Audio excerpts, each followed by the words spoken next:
Hello Cavern fans, welcome back to Andy's Cavern for some more boxing content, believe it or not. Just fresh back from a holiday in sunny Mallorca, so I'm sleep deprived, but bear with me, we'll see what, see what we can come up with tonight. There's been a lot happening in boxing this past week, a lot of drama, especially at the press conference when you've probably seen it all. You've probably all seen it. Chris Eubank's outburst, calling all the promoters scumbags, and except Turkey Al Sheikh and Ben Shalom, who's now signed with. Funnily enough, he's not going to slag him off, is he? But of course, Bricktop went all gangster on it, didn't he? He got all animated and raging. But he's a passionate guy, Bricktop. He loves boxing. He's as Ross says, he's boxing through and through, Bricktop. And he doesn't like getting called Bricktop, does he? That would get him even more raging. Carl Froch likes winding him up, the Cobra. But you can see him reacting like that because he's a passionate guy about boxing. So, but what Eubank said, we can only speculate about what he said. Why would he come out with something like that? I mean, to me, Eubanks Jr.'s career is stagnated and stagnated. Has it stagnated because he refuses to play ball with the promoters? You can look at it that way.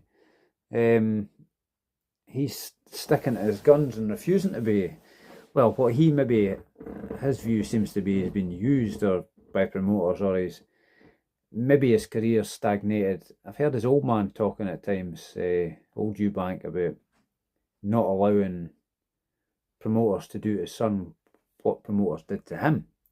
So is that why his career stagnated? Because he's refusing to get tied into deals, though? He said Carlos Sauerland had him in a slave deal, slave contract and all this, but he has retracted all this. But I think they've been asked there, hasn't he?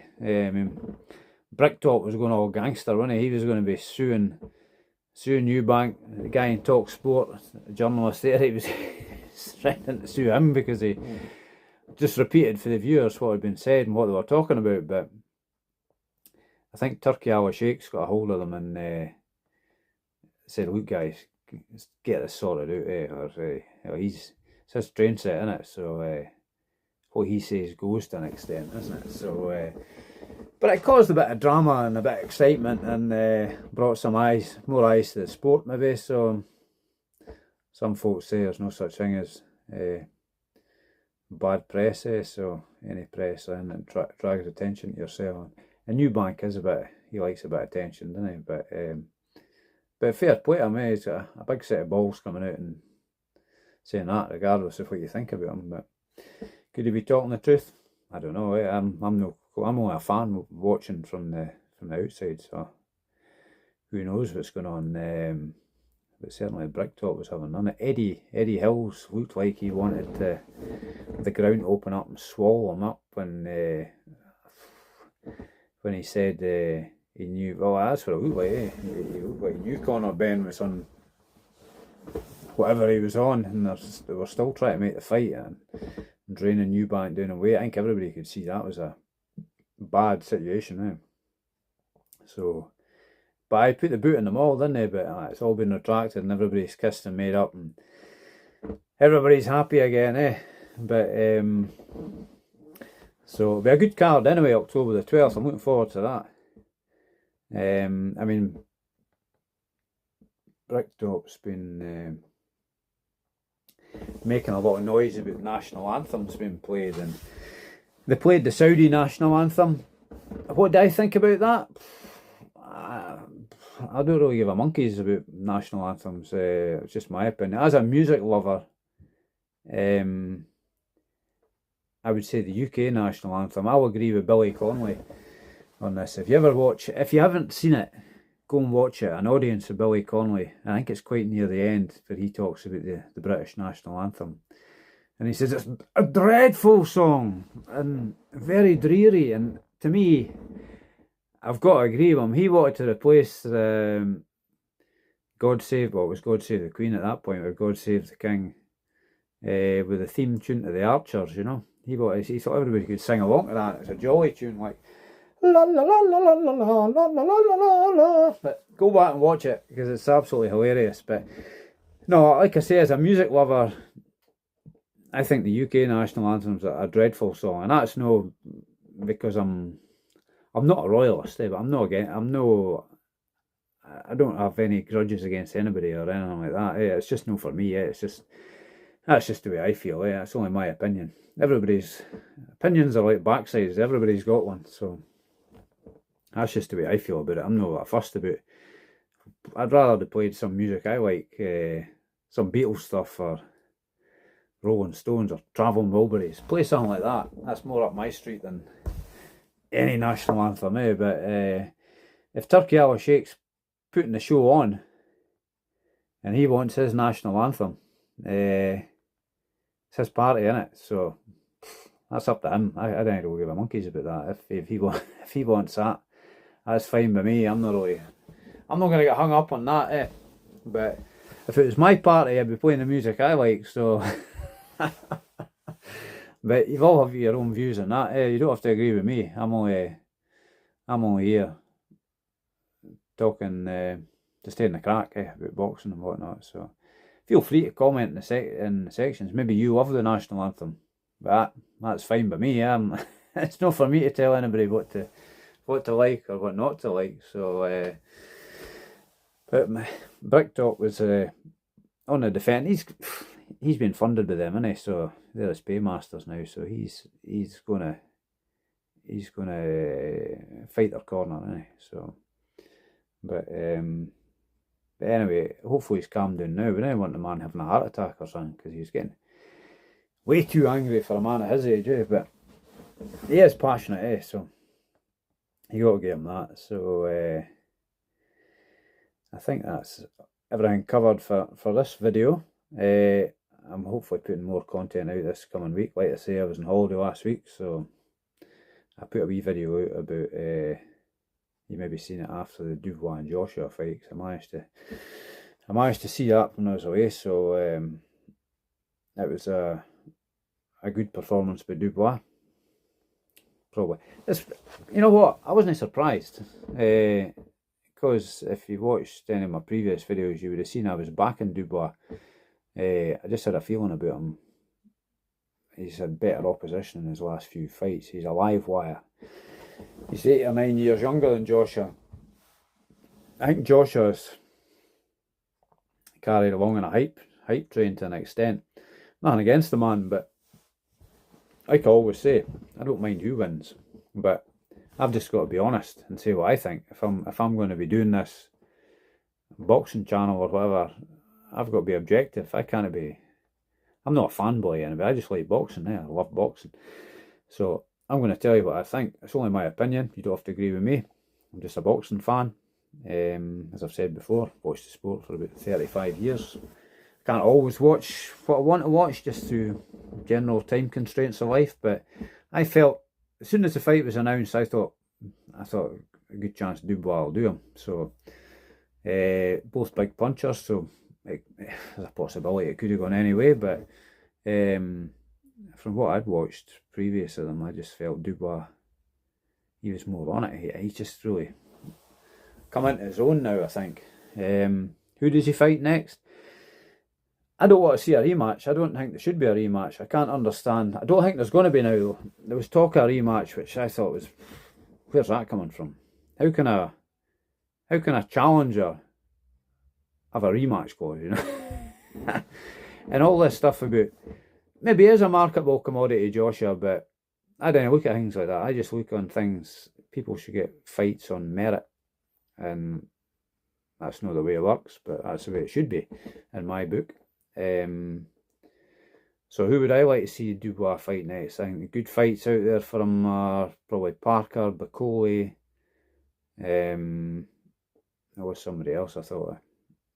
Ajit Kabayel. All would be tough fights for him. Bacoli, he's an adopted Scotsman, so I've got to back him. Billy Nelson's he seems to be a good, straight talking, honest guy. I like Billy Nelson, so and he backs his man Bacoli, doesn't he? So you've got to say, I think Bacoli would give him the hardest fight out of that three.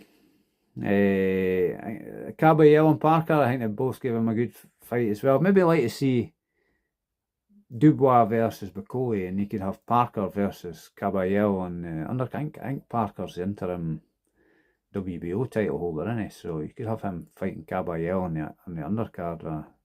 Another one of these big Riyadh season shows.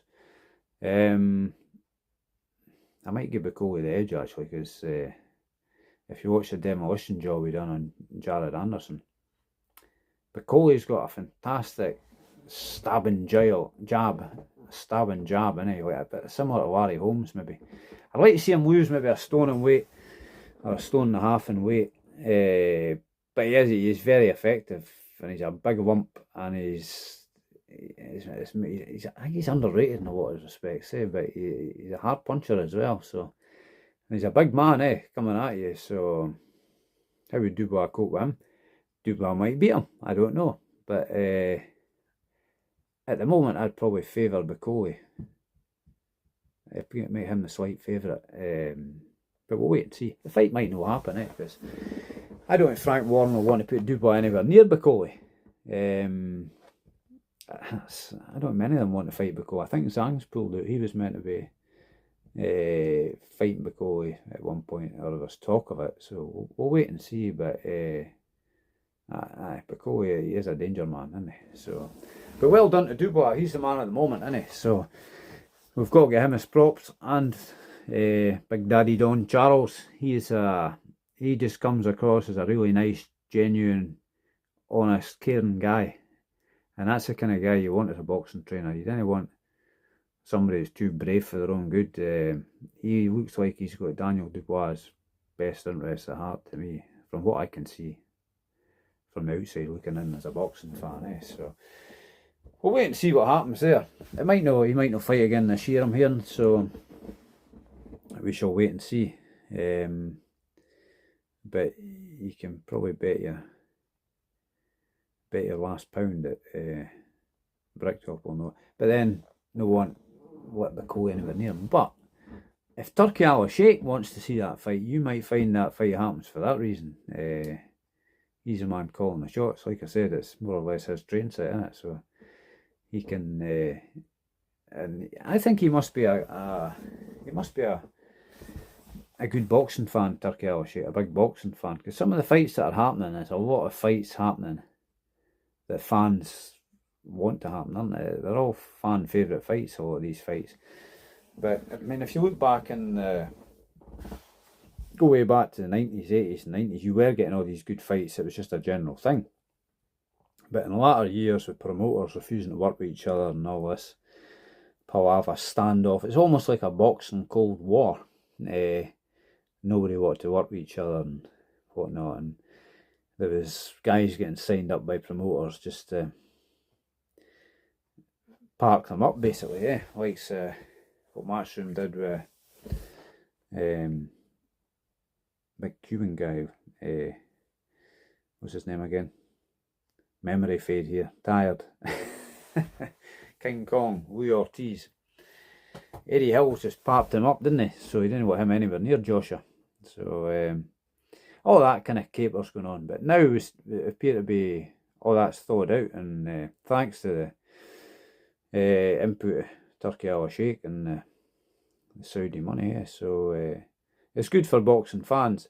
There is folk still got reservations about things, but for me, if I'm seeing the fights I want to see, that's keeping me happy. So I had reservations myself probably at the start of it, but you didn't really know what was going on at the start of it. So a bit clearer now. They're putting shows on all over the world, aren't they? It's putting in Los Angeles, London, all different places. So, and out in their own country as well. So it's not just stuck out in their own country, is it? So I don't know. They might be putting, maybe they'll put a China show on or something. But from what I'm seeing at the moment, it's all right. I'm not going to get hung up on whose national anthems. Yeah, I'm maybe more easygoing than some people. So, but as long as I'm seeing the fights I want to see, they're good results. The best man wins, all that kind of stuff. I'm never normally first who wins, but you've got to respect and give credit where credit's due. So you got to respect all the fighters. These guys are putting their lives on the line for yours and mine entertainment, aren't they? So anyway, that's back in the saddle of the cavern at the moment. We'll get some more content out this coming week. All been well. There's a lot of stuff going on. I think Hughie Fury got a win last night. I've not had a chance to watch it yet. I like Hughie Fury. I'd like to see him back in the mix because it's getting quite exciting at the moment. There's a lot of good fights out there for Hughie Fury. I think it was the points when he got last night. So, but I'll have a look at that and maybe mention that in our video going forward. There's some other stuff on last night as well, but I got home about after 3 o'clock this morning, so I'm a wee bit weary. But I'll catch up with stuff over the next few days and get some more content out. So I hope you're all well out there, guys, and enjoying what we're doing, and keep watching boxing, and stay healthy and be happy. So okay, guys, because the nights are drawing in, you know. It's in autumn now, innit? We've not got the summer's gone. No, we had much of a summer, is it? Did we? So anyway, till the next video, take care, boys and girls, or whoever's watching out there. Is there anybody out there? And if you like it, share it with your pals that like boxing, and keep watching anyway. Okay, guys, take care. All the best.